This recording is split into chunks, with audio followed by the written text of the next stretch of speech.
আসসালামু দর্শক শ্রোতা মণ্ডলী, আমরা আমাদের জীবনে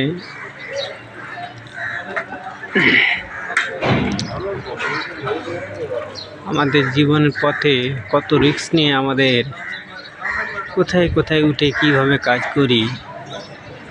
আমরা আমাদের পেটের জন্যে, ছেলে মেয়েদের জন্যে, ভবিষ্যতের জন্যে আমরা সব করি, কিন্তু ভবিষ্যৎ এর পরেও যে আর একটা ভবিষ্যৎ আছে, আমাদের পরের জীবন আছে একটা,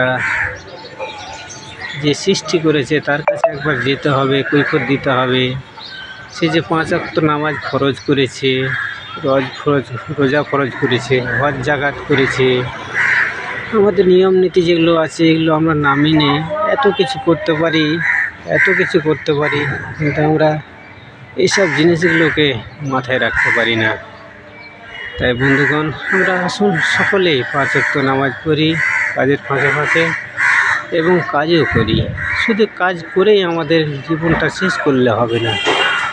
আমাদের ওখানে যেতে গেলে, ভালো থাকতে গেলে কিছু আমল দরকার আছে।